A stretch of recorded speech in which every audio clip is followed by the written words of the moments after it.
Assalamualaikum, jumpa lagi Football United, tetap ringan amatiran ala gua. Kali ini sore-sore ya, jalan-jalan di taman. Sekaligus gue pingin bahas sedikit ya soal masalah Big Six Liga Inggris musim ini ya. Jadi ya gue punya ya semacam kayak prediksi atau perkiraan ya, dan juga sedikit aja nih ya harapan. Nggak sih, gue berusaha untuk objektif ya.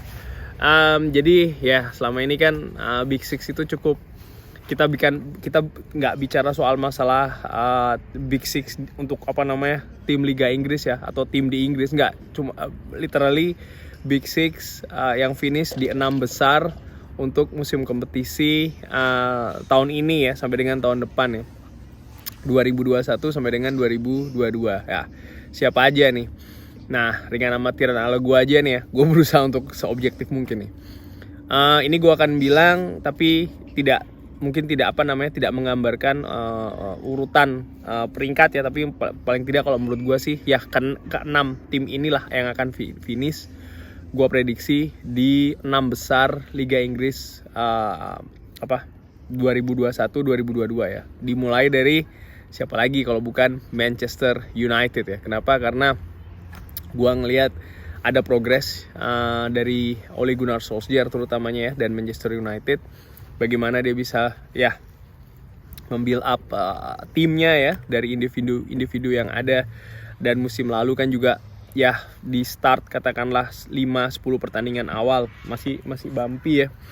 Cuman akhirnya ya pelan-pelan di akhir kompetisi mampu dibuat untuk finish di peringkat 2, walaupun dengan jarak yang cukup lumayan lah katakanlah ya dari juara musim lalu. Cuman menurut gue chance bagi Ole Gunnar dengan timnya Manchester United untuk dibawanya finish di 6 besar menurut gue cukup besar ya, cukup besar. Lalu tim lain yang gue prediksi akan finish di 6 besar tentunya pastinya juara musim lalu ya, Manchester City.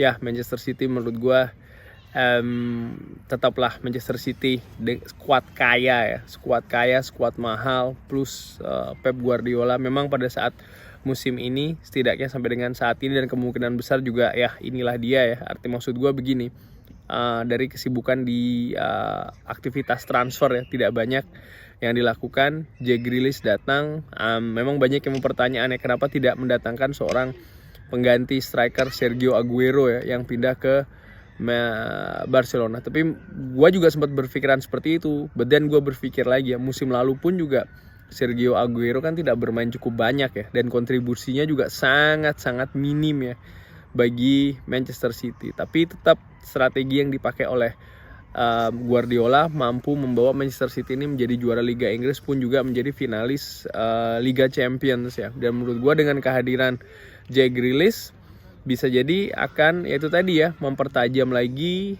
konsep sistem, terutamanya sistem penyerangan ya, yang dibangun oleh Guardiola ya, Pep. Gue melihat sih sepertinya akan bermain dengan false nine ya, katakanlah demikian. Cuman gue sih berpikir bahwasannya mungkin Jack Grealish tidak akan langsung tune in, katakanlah tetap ada waktu adaptasi ya, karena kan dia juga masuk dalam waktu yang singkat ya. Dan ini terlihat kemarin ketika menghadapi Leicester di Community Shield kan juga belum maksimal katakanlah. Tapi ya kita lihat bagaimana Pep akan memaksimalkan seorang Jack Grealish ya.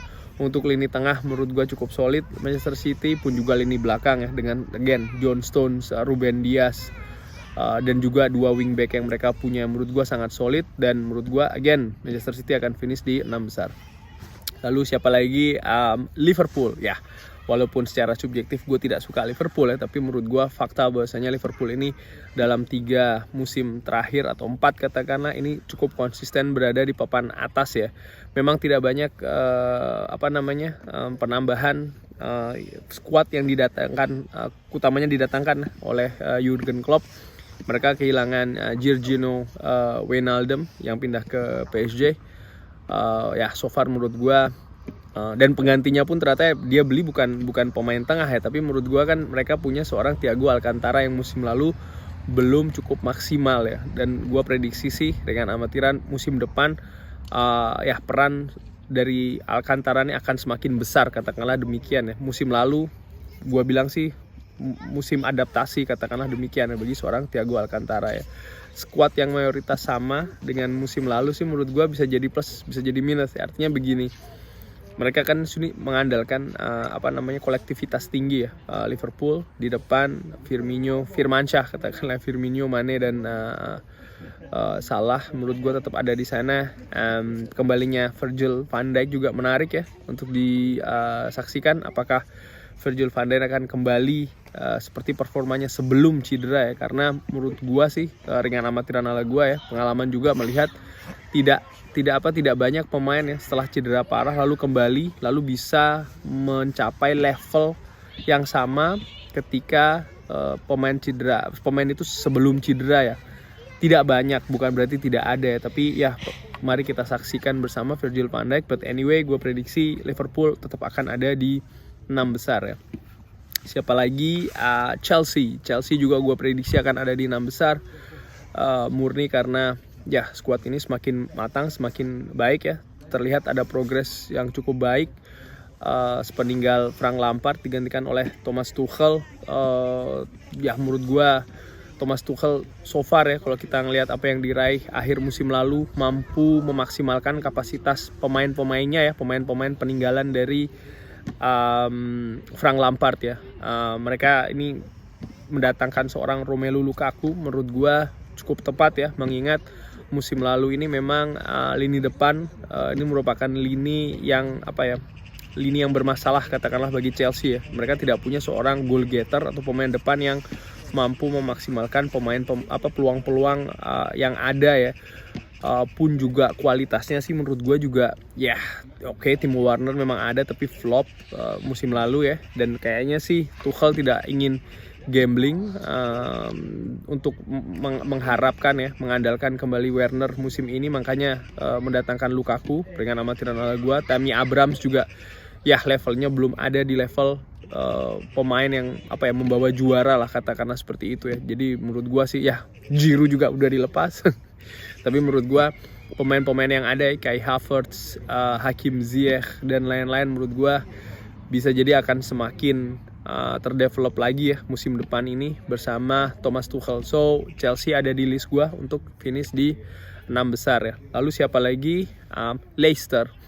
Leicester menurut gue di tangan Brendan Rodgers dalam 4 tahun belakangan ini ya, itu selalu konsisten berada di papan atas. Masalah utamanya sih gue pikir murni mental ya, karena memang ya terlihat sering sekali tergelincir ya di akhir-akhir kompetisi. Ini kan menandakan bahwasannya itu tadi ya, mereka ada problem di mental ya. Sekalipun di awal-awal musim sampai dengan tengah, sering sekali mereka langsung tancap gas berada di papan atas ya. Tidak banyaknya bongkar pasang yang terjadi ini menunjukkan yaitu tadi ya, Brendan Rodgers cukup percaya dengan skuad yang ada.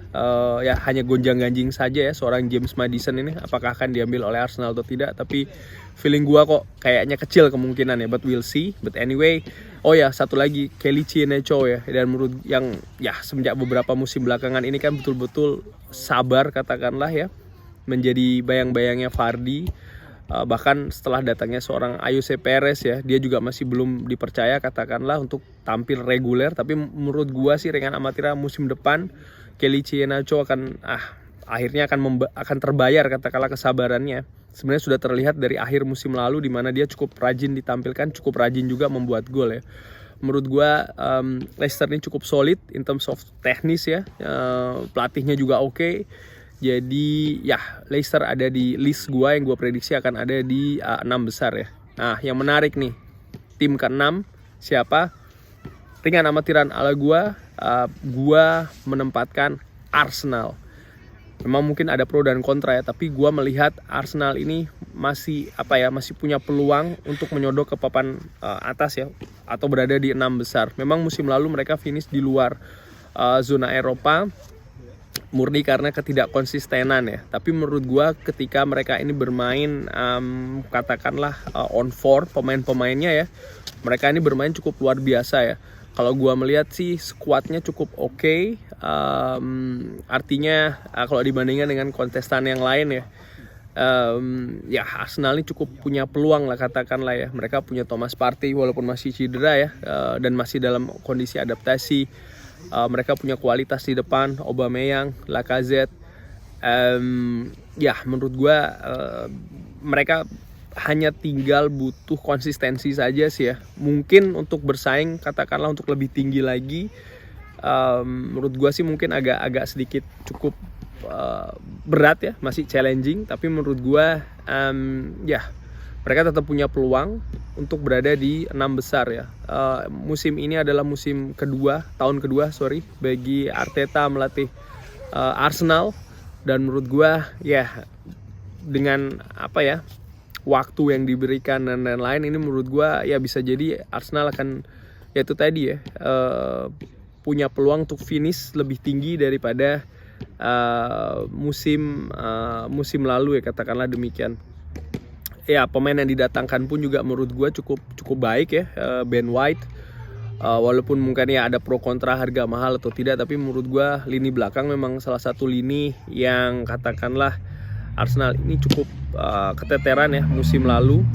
Walaupun sih kalau gue ngelihat rekor kebobolannya tidak buruk ya. Mereka kebobolan 39 gol, dan di peringkat ke-8 hanya Manchester City, Chelsea yang lebih baik ya in terms of kebobolan. Tapi untuk bikin gol mereka hanya 55. Ini kalau dari peringkat 8 ya, mereka ada di peringkat ke-8 in terms of membuat gol ya. Jadi menurut gua cukup, tapi itu tadi ya, mereka tidak melakukan penambahan di lini depan. Jadi menurut gua cukup percaya. Dan again sih gua melihat ada kualitas sebenarnya di tim Arsenal, terutamanya itu tadi ya untuk di lini depan. Dan sekarang menambal katakanlah ya dengan datangnya Ben White.